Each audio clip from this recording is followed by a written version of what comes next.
Hello friends, welcome to my new vlog. તો આજે છે સન્ડે, સામા પાંચમ અને ઋષિ પાંચમ બી. તો અને આજના વ્લોગમાં હું તમને કરાવીશ આખી માંગનાથ સ્ટ્રીટની સફર.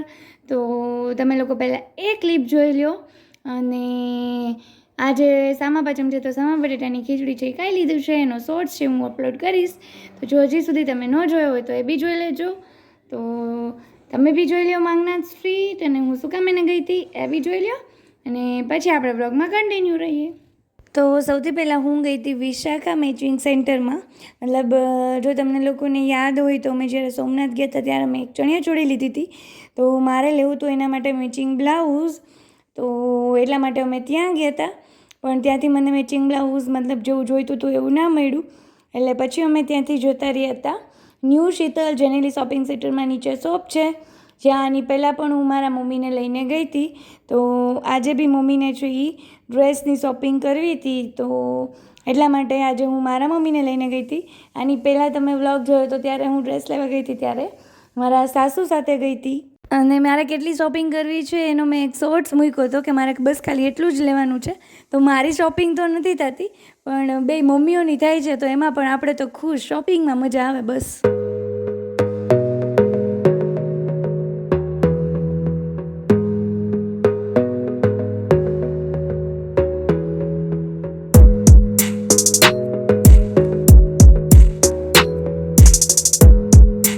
અને આ છે જૂનાગઢનું ફેમસ પંચાટડી ચોક. મતલબ અહીંયાથી 5 રસ્તા જાય, અને ત્યાંથી છે એ તમે રાઈટ હેન્ડ સાઈડ ટર્ન લો એટલે આખે આવે માંગનાથ સ્ટ્રીટ.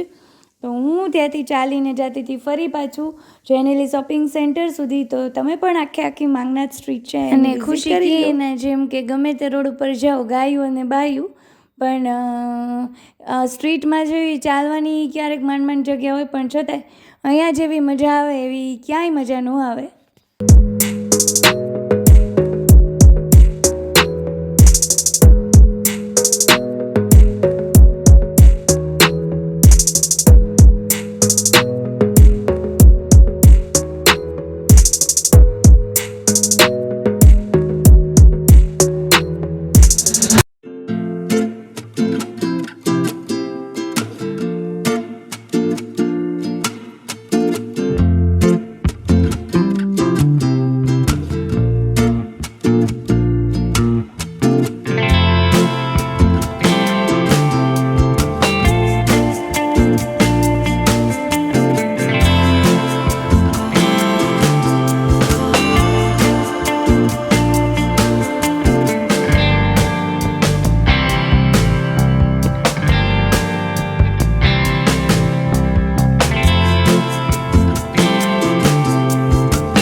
પછી હું પાછી ઉતરી ગઈ હતી અંડરગ્રાઉન્ડ અને નીકળી ગઈ હતી ઓલી બાજુ. તો જે લોકો જૂનાગઢમાં રહેતા હશે એને ખ્યાલ હશે કે આ શોપિંગ સેન્ટર છે એ જે MG રોડ છે અને માંગનાથ સ્ટ્રીટને કનેક્ટ કરે છે. તો હવે હું નીકળી ગઈ હતી MG રોડે, મારી ગાડી તો કરી લીધી તમે લોકોએ માંગનાથ સ્ટ્રીટની વિઝિટ. અને હવે મને એમ થયું કે હવે એડિટિંગ બી થોડુંક કરતી હતી, પણ હવે એમ થયું કે થોડુંક કામ કરી લઉં. અને પ્લસમાં તમે આની પહેલાંના વ્લોગમાં જોયું હશે કે મારું લેપટોપનું નવું બેગ આવ્યું છે. તો એ બેગના લીધે મને આમ લેપટોપ ઓપન કરવાનો હરખ થાય છે. લેપટોપ તો નવું છે, પણ એ લેપટોપ નવું પડ્યું હતું 1 વીક ત્યાં, તો એને ઓપન કરવામાં આળસ આવતી હતી કે ના સન્ડે હોય તો કંઈ કામ નથી કરવું. મતલબ મારે બી ભણવાનું હોય ને, તો વાંચવાની આળસ આવે, અથવા તો બીજું કાંઈ બી કરવાની આળસ આવે. પણ નવું બેગ લીધું, આમ કેમ નાના છોકરાઓને હરખ હોય નવા સ્કૂલ બેગનું, એના જેવું છે. એટલે મને નવું બેગ લીધું તો મને આમ લેપટોપ કરવાની ઈચ્છા થાય છે, ઓપન કરવાની. તો એટલે મેં લઈ લીધું છે હવે લેપટોપ, અને વિચારું છું કે કરી લઉં થોડુંક કાંઈ બી કામ, થોડુંક ભણી બી લઈએ. હવે સાથે સાથે ભણવાનું બી ચાલુ છે, તો હવે કરવું તો પડશે. તો મળીએ પછી, બાય.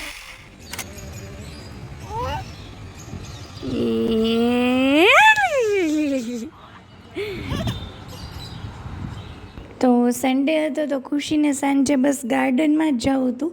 અને એને ગાર્ડન એટલે કે જ્યાં લસરપટ્ટી હોય અને હિંચકા હોય, તો પછી હું એને લઈ ગઈ હતી દેશી પકવાન, અને વ્યૂ એટલો મસ્ત હતો અને ખુશીએ બહુ જ એન્જોય કર્યું. અને ત્યાં એને આ નાનકડું ઘોડિયું હતું એ જ્યારથી અમે ગયા ત્યારથી એને એટલી નવાઈ લાગતી હતી કે આ શું છે, આ કેવો ઝૂલો છે, તો બસ એને એમાં જ બેસવું હતું.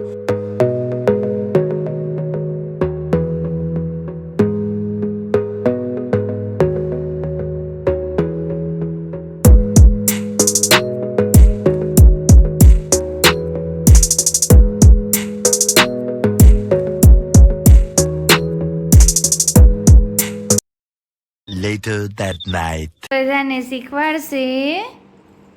શું શીખવાડશો ખુશીબેન? જાન્યુઆરી બોલ. જાન્યુઆરી, ફેબ્રુઆરી, માર્ચ, એપ્રિલ, જૂન, મે. મે, પછી જૂન આવે. પછી જૂન, પછી જુલાઈ, પછી October, August. September, October, November, December, yes, good girl. હવે સન્ડે મંડે બોલી દેજો. સન્ડે, મંડે, Tuesday, Wednesday, Thursday, Friday, Saturday. બસ આટલી બધી રાડું પાડીએ ને ગળું બેસી જાય આપણો અવાજ. ધીમે બોલવાનું, ઓકે? બાય છે, બાય, બાય, બાય કહી દે. બાય. હું લસરપટ્ટી ખાઈને થાકી ગઈ છું ને એટલે સૂતા સૂતા બોલતી હતી કા. થાકી જતી. The next day. નેક્સ્ટ ડેના અમારી ઘરે પોતા કરવાવાળા જે માસી છે એ નહોતા એવા, તો ખુશી મને હેલ્પ કરાવતી હતી. મતલબ એટલું સરસ પોતું ઘસીને કરી દેતી હતી. મને એમ થતું હતું કે અત્યારે તો મારી મદદ કરાવે જ, બસ મોટી થઈને કરાવે એટલે ઘણું. પછી હું સાંજે જતી રહી હતી મારી ઝાંઝડા રોડ ઉપરની ફેવરિટ પ્લેસ ટેકો કાફેમાં પાણીપુરી ખાવા માટે. અને ત્યાં એક તો બહુ વેઇટિંગ કરવું પડે, પણ ફાઇનલી મારો ટર્ન આવી ગયો.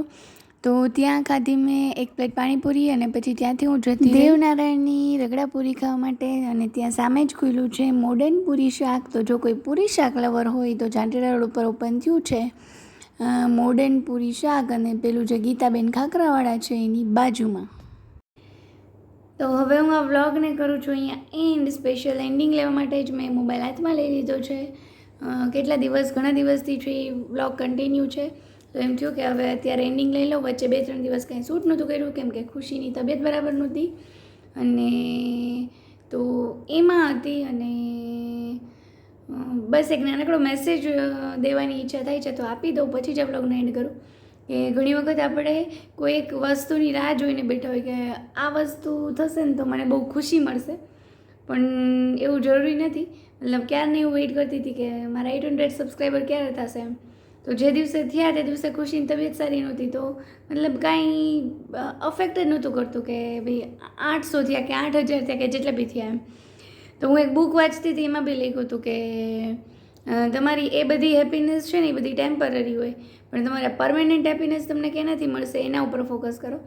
તો પ્લીઝ તમે જેટલા બી લોકો મારો વ્લોગ જોવે છે, તો જ્યારે જે ખુશી તમને પરમેનન્ટ આપે, ટેમ્પરરી આપે, જ્યારે જે મળે એ લઈ લો. બીજા કોઈ માઇલસ્ટોનની કે એની વેઇટ ના કરો. સેમ વસ્તુ બીજી બી એવી થઈ કે ક્યારને એવું હતું કે ઢોસા બનાવવા છે ને ઢોસા ખાવાની ઈચ્છા છે. જે દિવસે બધું પ્લાન કર્યું તો ઢોસા બની ગયા, ખવાઈ ગયા, પણ તે દિવસે ખુશીની તબિયત સારી નહોતી, તો પછી ઢોસામાં સ્વાદ નહોતો આવતો. So the moral of the story એ જ છે કે જ્યારે જેટલું એન્જોય જેનાથી તમને મળતું હોય એ કરી લ્યો એ મોમેન્ટને, કેમ કે વેઇટ ના કરો એમ. ઘણી વખત આપણે વેઇટ કરતા હોય તો, અને પણ આપણે અત્યારે જ્યારે આવું થાય ત્યારે હું બી થોડોક ટાઈમ માટે આવું વિચારું. ફરી પાછું હતું એને કે ક્યારેક મતલબ હું કન્ટેન્ટ કંઈ અપલોડ કરતી હોય, અમુક વિડીયોમાં સારો રિસ્પોન્સ મળે, અમુકમાં ના મળે. તો ન મળે તો સેડ થઈ જાય, મળે તો ખુશ થાય. So this is not permanent, this is temporary એમ. પણ લાઈફ છે, શીખવા મળશે. બાકી પેલું સ્ટેટમેન્ટ છે ને, પ્રોબ્લેમ તો સબકે સાથ બસ નજરિયે કી ये बात. તો આવું ચાલ્યા રાખશે. મને આવે છે જો હું રિક્વેસ્ટ કરું એકાદો જોક્સ કહી દઈએ તો પછી વ્લોગને કરી દઈએ પૂરો. હમણાં એક બેન પોતાના પતિની કુંડળી લઈ અને જ્યોતિષ પાસે ગયા. જ્યોતિષ કે બેન તમારે તમારા પતિનું ભવિષ્ય જાણવું છે? ઓલા બેન કે ના ના, ભવિષ્ય તમારા હાથમાં જ છે, એનો ભૂતકાળ બને ગયો. એટલે મને કાંઈ સંભળાવતા નથી. સારું ચલો, તો પ્લીઝ વિડીયોને લાઈક કરજો, શેર કરજો અને સબસ્ક્રાઈબ કરજો.